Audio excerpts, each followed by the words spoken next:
¿Es la Canon R3 la mejor cámara de fotografía deportiva y de fauna salvaje del mercado? Muy buenas amigos, bienvenidos a un nuevo vídeo. Mi nombre es Aitor Lamadrid y como sabéis soy fotógrafo profesional especializado en fotografía de deportes y fauna salvaje. En el vídeo de hoy me gustaría hablaros sobre la nueva Canon R3, que es una de mis últimas adquisiciones este último año, junto al 300mm, 85mm fijo y el 35mm con el que estoy grabando ahora mismo. Y entonces durante este año he hecho un upgrade en equipo y me gustaría comentar un poquito la funcionalidad principalmente de esta cámara, usándola con lentes EF, no lentes RF, ¿de acuerdo? Por eso tengo un adaptador. Y luego por otro lado me gustaría pues llegar a la conclusión o a la cuestión si realmente es una cámara que es rentable, dado que vale 6.300 euros, y si es una opción interesante para todos aquellos fotógrafos que estén empezando en el mundo de la fotografía de fauna salvaje y de deportes extremos. Así que nada, vamos a por ello. Por cierto chicos, detalle importante, este vídeo se está realizando gracias a los amigos de Luminar Neo, ¿de acuerdo? Que realmente me están ayudando a crear este tipo de contenido, así que me gustaría que les hicierais el favor de acercaros a su página web y que le echáis un vistazo al programa de edición, que es el programa con el que edito las fotografías que estáis viendo ahora mismo en pantalla. La verdad me parece un programa muy completo y personalmente, dado que están apoyando el canal y ayudándome a crear este tipo de contenido que al final no es barato y requiere muchísimo tiempo y esfuerzo, me gustaría que le pudierais echar un vistazo. Tenéis el código de descuento justo aquí debajo. Antes de nada, me gustaría poneros un poquito en precedentes porque yo compré esta cámara, ¿de acuerdo? Y este conjunto de lentes, como son el 300mm fijo, el 85mm fijo y el 35mm fijo EF, ¿de acuerdo? Todos son 1.4, situando el 300mm que es 2.8, ¿de acuerdo? Junto a esta cámara, ¿de acuerdo? Entonces, también me gustaría comentar mi experiencia de lentes EF con cámaras RF, ¿de acuerdo? Porque parece que al final dejen de ser funcionales y desde mi punto de vista es todo lo contrario. Entonces, bueno, en el vídeo de hoy vamos a comentar un poquito de eso. Inicialmente, acabando la temporada de 2022, empezando la temporada de 2023, pensé en hacer una inversión un poquito mayor en equipo, porque yo hasta el momento estaba trabajando con una 5D Mark IV, ¿de acuerdo? Y con lentes como el 70-200, el 150-600, el 24-70, y bueno, tenía alguna lente fija, pero definitivamente no había podido profundizar mucho en el arte de las lentes fijas. Así que, empezando un año nuevo y unos nuevos retos, nació en mí la semilla, brotó en mí la semilla de querer llevar mi fotografía al siguiente nivel. Siempre intento hacer inversiones o bien de carácter formativo o en equipo, ¿de acuerdo? Para ampliar mis fronteras y mi conocimiento. Entonces, yo actualmente llevo casi unos 9 años, 8 realmente, dedicándome a la fotografía profesional y siempre había sentido que mis cámaras nunca habían sido suficiente al desarrollarse en ciertos momentos. Entonces tuve la oportunidad de poder comprar esta R3 junto al resto del equipo y me tiré por ello al 100%.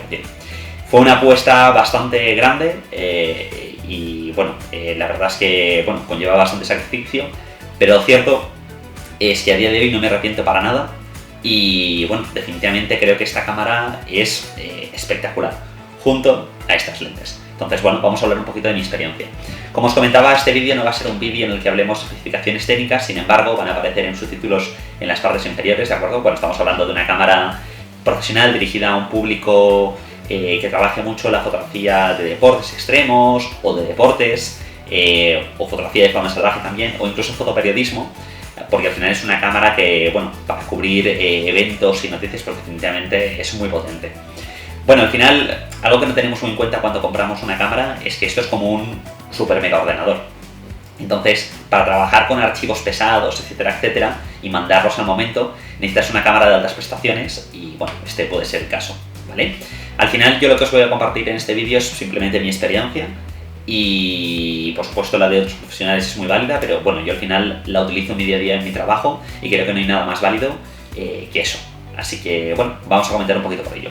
Como os comentaba, chicos, es una cámara de 24 megapíxeles pensada para la fotografía de acción y de fauna salvaje.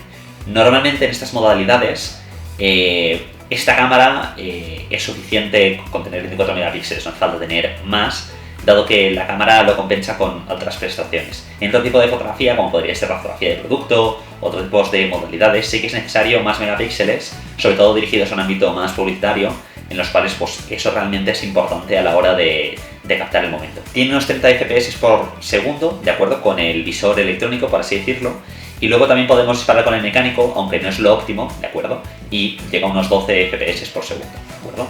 A nivel bueno, yo personalmente venía de cámaras reflex, full frame, y al pasar a cámaras mirrorless me pareció un cambio brutal, sobre todo a la hora de captar momentos de acción, porque son cámaras muchísimo más rápidas y bueno, la verdad es que a nivel de funcionalidad y de cuerpo, que hablaremos un poquito más adelante, también me parece muy atractivo, ¿no? Entonces, concretamente esta cámara tiene un sensor muy equilibrado, desde mi punto de vista, y tiene un rendimiento ISO de hasta 12800, que es una auténtica pasada. De hecho, yo he hecho algunas pruebas, pero principalmente por mi labor no suelo llevar la cámara al límite, sobre todo cuando trabajamos en un ámbito publicitario. De hecho, a mí me gusta moverme en un valor máximo de 800 ISO, 1000 como muchísimo, porque ya se aprecia cierto plano. En esta cámara, ya te digo, no es algo exagerado, pero definitivamente en el ámbito publicitario en que yo me muevo cuando hago ciertos encargos, el máximo es 800 ISO, trabajando siempre con lentes fijas.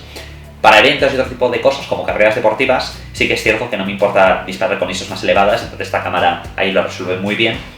Pero bueno, también disparo con otro tipo de lentes, buscando lentes de carácter zoom, que bueno, esto lo podréis ver en otros vídeos del canal. Uno de los puntos fuertes de esta cámara es el autoenfoque, y a mí personalmente me encanta. Sí que es cierto que el menú de Canon no... Bueno, es decir, si tú ya vienes de cámaras Canon, se parece muchísimo y es muy intuitivo. Por ejemplo, se parece mucho al de la 5D, aunque desde mi punto de vista es un poquito más ampliado las opciones que te dan, ¿de acuerdo? Según tengo entendido, compañeros y usuarios que han trabajado con la 1DX Mark II o 1DX Mark III, les resulta muy familiar. También tiene algo interesante, que es que comparte las mismas baterías que la Canon 1DX Mark II y 1DX Mark III. Si vienes de una cámara de esas características, definitivamente es interesante saber que puedes reutilizar esas baterías. Entonces, el autoenfoque me parece espectacular, ¿de acuerdo? Creo que nunca había trabajado con una cámara tan rápida y me parece pues algo que facilita mucho la labor de trabajo. De hecho, en un vídeo con Jaime Diego hablando en el canal, hablamos del hecho súper potente, que es que antiguamente nosotros los fotógrafos teníamos que adaptarnos a las funcionalidades de la cámara para poder realizar nuestro trabajo. A día de hoy eso ha cambiado radicalmente, sobre todo con cámaras como esta, cámaras de liga profesional, en las cuales la cámara se adapta al fotógrafo. Por ejemplo, en esta cámara pasa algo muy curioso, que si tú seleccionas un área de enfoque, ¿de acuerdo? Pongamos, yo que sé, un tercio de la pantalla, porque va a pasar por ahí tu sujeto. Si el sujeto pasa por esa zona, la cámara no pierde el enfoque, es espectacular. Entonces, tanto trabajando como en fotografía de fauna salvaje como en fotografía deportiva, podemos seleccionar el modo, lo cual lo hace más preciso para trabajar con ciertos sujetos. Tiene un modo de personas, tiene un modo de animales y tiene un modo de vehículos, ¿de acuerdo? Y en función con lo que estemos trabajando, pues bueno, optamos por una opción o por la otra. Y la cámara no pierde el enfoque, es espectacular, en base a mi experiencia.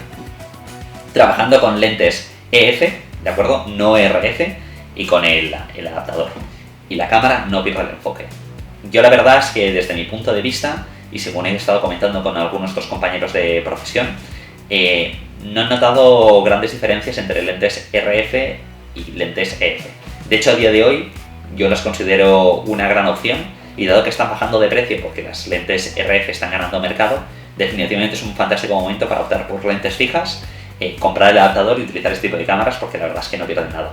Sí que es cierto que, según comentan, esta es una cámara estabilizada.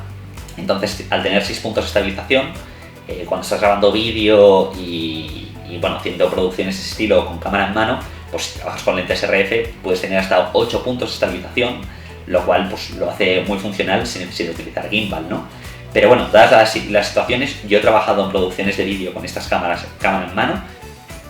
con estas lentes cámara en mano, y la verdad es que el resultado es alucinante. De hecho, os dejaré algunos ejemplos de lo que he estado grabando y de los trabajos de este último año, pero la verdad es que he quedado realmente sorprendido. Pero sigamos hablando de fotografía. Esta cámara tiene una prestación denominada A-Control, ¿de acuerdo? Que básicamente sirve para enfocar más rápido. Entonces, a través de disparar con el visor, ¿de acuerdo?, aparece una especie de recuadro que te permite enfocar donde tu ojo mira, ¿vale? Según parece, es muy rápido. Yo personalmente lo he intentado utilizar, pero definitivamente no me ha resultado práctico en el tipo de producciones que yo he realizado, pero no dudo que sea una herramienta. A mí personalmente no me gusta, porque al final no estoy acostumbrado a ello, pero no significa que sea bueno o malo, simplemente es mi experiencia. Entonces, a nivel de batería es bastante interesante, porque en fotografía, pues pongamos que tiene una autonomía de unos 2.400 disparos, 3.000, son baterías muy grandes, y algo que me gusta mucho de trabajar con cámaras con grip es la forma que tenemos de cogerlas. Es espectacular, es decir, lo hace una cámara muy cómoda y la verdad es que no tiene un peso demasiado elevado, pero eso lo comentaremos un pelín más adelante. Entonces, estas cámaras son interesantes cuando trabajamos con teleobjetivos. ¿Por qué? Porque las baterías son más grandes y, según tengo entendido, para trabajar con lentes teleobjetivo, esto hace que se compense mejor el peso y, por otro lado, funcione con mayor excelencia el teleobjetivo. Vamos a comentar el apartado de vídeo. Esta cámara, bueno, la verdad es que se ha hablado de ella muchísimo, pero he visto pocos vídeos hablando de ella del vídeo. Y para mí es es descomunal en ese sentido. De hecho, yo este año he empezado a practicar más vídeo que fotografía, que ese ha sido el primer año de mi carrera en que he optado más por vídeo, porque es una cámara que me permite hacer grandes cosas. Entonces, como os decía, es una cámara que el cuerpo está estabilizado, tiene hasta unos 6 pasos de estabilización, que es espectacular. Como estaréis viendo en pantalla, pues diferentes vídeos y cosas. No utilizo Ronin, solo grabo cámara en mano, ¿de acuerdo? Y aparte grabo con lentes EF, no RF, ¿vale? Si grabas con lentes RF, pues se estabiliza hasta 8 puntos, así que es espectacular. Y haciendo movimientos sutiles y suaves, la verdad es que lo salva bastante. Muy potente. Puedes grabar vídeo RAW, ¿de acuerdo? Y bueno, la verdad es que tiene cantidad de prestaciones a nivel de vídeo, lo cual lo hace una grandísima cámara, tanto de vídeo como fotografía, que para mi trabajo es algo fundamental y súper polivalente. Entonces, esta cámara puede grabar a 6K, a 60 FPS en RAW, con 10 bits, lo cual lo hace una cámara espectacular y, bueno, desde mi punto de vista lo convierte en una cámara súper cinematográfica. De hecho, estoy viendo que está un poco sucia del uso. Entonces, un handicap que tiene esta cámara, puedes grabar a 100 FPS, ¿de acuerdo? En 4K tranquilamente. Lo que pasa es que cuando tú estás grabando a 100 o a 120 FPS, ¿de acuerdo? La cámara te lo graba todo en slow motion. Entonces, desde mi punto de vista, habiendo trabajado con Sony y haciendo grabaciones de este estilo, me gustaría que esta cámara pudiera grabar a 100 FPS sin necesidad de tener el clip ya directamente en slow motion. Sí que es cierto que luego en edición puedes retocar, pero a mí, desde mi punto de vista, me parece más práctico el hecho de que grabe a una velocidad, que el clip aparezca en una velocidad normal y tú estés grabando a 100 FPS. No sé si me he explicado con claridad, si no, me lo dejáis en comentarios y, bueno, os lo acabo de razonar. Pero básicamente, cuando la cámara está grabando a 100 FPS, lo graba todo a slow motion. Sin embargo, otras cámaras, cuando graban a 100 FPS o 120, están grabando ese clip a slow motion, pero se reproduce a velocidad normal para que tú luego en edición puedas ralentizar lo que tú quieres. Entonces, una de las peculiaridades de esta cámara que yo no había trabajado hasta el momento es que graba con tarjetas CC Express del tipo B, ¿de acuerdo? Entonces, tengo entendido que, por ejemplo, Sony trabaja también con este tipo de tarjetas, pero son tipo A. Las tipo B son un poquito más baratas que las tipo A y la verdad es que, bueno, al final son tarjetas que son un poquito más cámaras, bueno, son bastante más caras que las SD, ¿de acuerdo? Pero también te permiten trabajar a otro nivel porque son tarjetas súper rápidas. Entonces, yo al final me compré una tarjeta de 1 TB, ¿de acuerdo? Y desde que tengo esta tarjeta con 1 TB, la verdad es que en producciones de un día, por lo menos, nunca me ha faltado espacio. Así que, punto súper positivo. Otra cosa fantástica que me había pasado en el pasado grabando con la 5D Mark IV es que tenía una limitación de 29 minutos o 30 minutos aproximadamente cuando estás grabando vídeo. Sin embargo, ahora con este tipo de cámaras se acaban las limitaciones. Puedes grabar con la cámara tranquilamente el rato que necesites sin necesidad de que se caliente. Entonces, yo en estos 8 meses de uso, la verdad es que no he tenido ningún problema de calentamiento ni nada, incluso trabajando bajo el sol. En verano, pues ya os digo, vengo de hacer una producción la semana pasada en un campo de fútbol con el sol dándonos todo el día y la verdad es que la cámara perfecta en ese sentido. Entonces, según lo que yo he detectado trabajando en vídeo, la cámara dura entre 4 y 5 horas aproximadamente, ¿de acuerdo? No he utilizado la cámara solo en producciones de grabar todo el rato con la cámara encendida plantada en un trípode. Eso ha sido pues quizá una producción de 1 hora, una cosita así, y la verdad es que no he hecho un consumo excesivo de batería.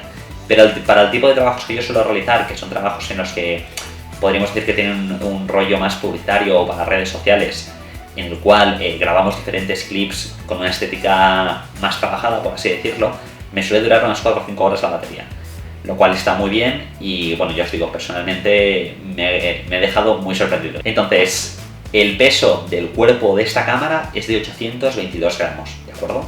Desde mi punto de vista es ideal para el tipo de trabajo que yo hago, sobre todo cuando trabajo con teleobjetivos, como os contaba anteriormente, necesito un cuerpo que esté equilibrado. Si la cámara fuera súper ligera, con el teleobjetivo se descompensaría y entonces, bueno, claro, cuando estuviera disparando con ella, la lente pues sería la que tiraría la cámara hacia adelante.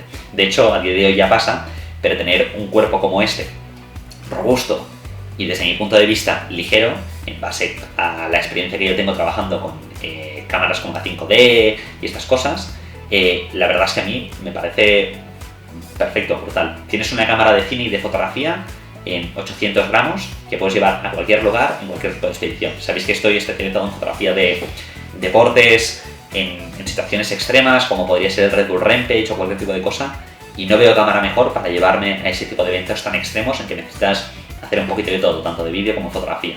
Y más yendo hacia un mercado donde cada vez se aprecia más el tema del vídeo y de la fotografía en una misma producción. Y bueno, contar con esta cámara, con unas lentes polivalentes y luego un dron te permite tener una producción audiovisual visualmente muy bien cubierta y pulida, ¿de acuerdo? Para cubrir cualquier tipo de evento o carrera, lo cual lo hace muy interesante. Entonces, algo muy positivo que tiene esta cámara, que de hecho aún no he podido explorar en mega profundidad, porque a mí personalmente ya me gusta la configuración de serie, es que puedes personalizar todo. Es decir, puedes cambiar la funcionalidad de cada uno de los botones, que no son pocos en este sentido, y la verdad es que lo hace una cámara, pues para mí, muy especial en este sentido. A mí personalmente ya me gusta la configuración que tiene de serie, la mayoría de cosas, ¿de acuerdo? Pero bueno, sí que es cierto que si vienes de una 1DX, por así decirlo, y quieres, bueno, y te resulta más práctico trabajar en un formato vertical que en horizontal, pues puedes adaptar un poquito la cámara a eso. Sí que es cierto que al trabajar con grip, pues como sabéis podéis disparar tanto en vertical como en horizontal, porque tenéis un botón de disparo aquí y otro aquí. Entonces, bueno, tengo algunos compañeros que han inhabilitado esta función de aquí abajo porque personalmente no les resulta útil. Sin embargo, yo como trabajo en ambas condiciones, a mí personalmente no me molesta y bueno, encuentro una cámara súper práctica en este sentido.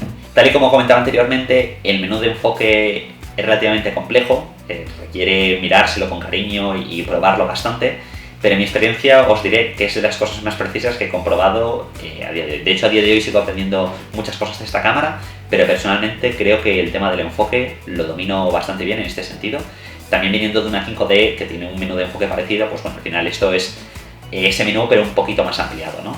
Entonces, tanto en las funcionalidades de enfoque automático como cómo vas a captar ese enfoque en base al sujeto que llega, es importante, pues antes de hacer la sesión de fotos, adaptar la cámara a lo que vas a necesitar. Si no, estás vendido en este sentido. Si vas a hacer una sesión de fotos de coches o de bicicletas en acción y priorizando que lo importante es el vehículo y tú tienes la cámara para hacer fotografía de fauna salvaje priorizando a animales, probablemente la cámara no te funcione bien, que es lo que a mí en alguna ocasión me ha pasado, que digo, ostras, ¿por qué no me está funcionando bien? Ah, vale, porque esto no lo tenía bien configurado. Entonces, para mí es un ritual el hecho de, antes de empezar a hacer una sesión de fotos, configurar bien la cámara y adaptarla un poquito en base a la sesión que voy a necesitar. Al final, cuando hacemos fotografías de fauna salvaje, cuando hacemos fotografías de deportes, más o menos nosotros podemos prever un poquito cómo va a funcionar esa sesión. Referente al precio de esta cámara tiene un precio de 6.300 euros. Y aquí nace la pregunta con la que he empezado este vídeo. ¿Es una cámara que realmente valga 6.300 euros? Desde mi punto de vista sí que lo vale, porque es una cámara de altísimas prestaciones. Yo no había probado nada igual, tampoco tenía precedentes de haber probado una 1DX, pero sí que tengo compañeros con los que trabajan con este tipo de cámaras y comparten la misma opinión que yo. Sí que es cierto que algún compañero de fauna salvaje me ha comentado que la 1DX le gusta más para hacer fotografía de fauna. Es una gran inversión y definitivamente creo que vale la pena si eres fotógrafo profesional y quieres ampliar y dirigir tu carrera hacia el siguiente nivel. Si realmente haces pequeños eventos o puntualmente haces fotografía de deportes extremos y cuentas con una cámara como podría ser una R5 o una 5D Mark IV, realmente resuelves muy bien este tipo de eventos. Pero sí que es cierto que si buscas la comodidad y la excelencia, yo realmente optaría por este tipo de cámaras, aunque sea una gran inversión inicial, pero creo que con el tiempo vale la pena. Entonces, desde mi punto de vista, cuando tú estás afrontando tu carrera profesional, ¿de acuerdo? Hay cosas que te permiten o que te facilitan llegar a tus objetivos y hay cosas pues que al final te permiten estar en un formato más estándar. En el caso de hacer este upgrade de equipo, como os he contado, de lentes fijas y de esta gran cámara junto a muchos otros artilugios, me permite estar más cerca de mi objetivo. Por lo tanto, para mí sí que es interesante este tipo de inversión. Sin embargo, si este no es tu caso, no creo que necesites una gran cámara como es el caso, de acuerdo, para hacer fotografía de fauna salvaje. Si realmente eres un aficionado y te gusta hacer fotografías en formato puntual y realmente a nivel económico no puedes gastarte 6.300 euros en una cámara, que es muchísimo dinero, yo no optaría por este tipo de cámaras. Existen cámaras fantásticas como la R7, si no recuerdo mal, o la R6, y la verdad es que, bueno, ya os digo, tengo un vídeo en el canal hablando junto a Jaime y Diego que habla de las fantásticas prestaciones que tienen la R7 y la R6 Mark II, y la verdad es que son cámaras espectaculares. Y bueno, ya os digo, es una cámara, pues, que en la gama de grandes cámaras es una cámara que es un poquito más barata que la Sony A1. De hecho, si no recuerdo mal, creo que la Sony A1 vale unos 7.300 euros, y esta vale, pues eso, unos 6.300 euros. Entonces, ya os digo, desde mi punto de vista es una cámara sensacional, me fascina, me parece súper interesante. Ya os digo, yo la utilizo con lentes EF, no RF, y los resultados son increíbles. Me gustaría a la larga pues poder probarla con lentes RF, pero ya os digo, la verdad es que con otros compañeros que trabajan con lentes RF y EF no he notado grandes diferencias, y bueno, creo que vale mucho la pena apostar ahora por lentes EF, sobre todo fijas, ¿de acuerdo? Para, bueno, pues ganar un poquito a nivel de prestaciones, y ya os digo, encontrarlas un poquito más baratas dado que se están descatalogando al llegar las lentes RF. Y finalmente, chicos, gracias por el apoyo, y sobre todo darle las gracias a Luminar Neo, que hace posible que pueda crear este tipo de vídeos para vosotros. Lo dicho, si os han gustado, me encantaría que podéis echarle un vistazo al programa de Luminar Neo. Tenéis el link en la descripción de este vídeo, ¿de acuerdo? Y el código de descuento que os dejo por aquí abajo. Y nada, al final es lo que me permite pues poder crear este tipo de contenido para vosotros.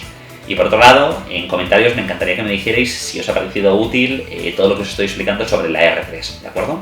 Así que, bueno, si os gustan este tipo de vídeos, me lo decís en comentarios y le daremos más caña. Un saludo, chicos.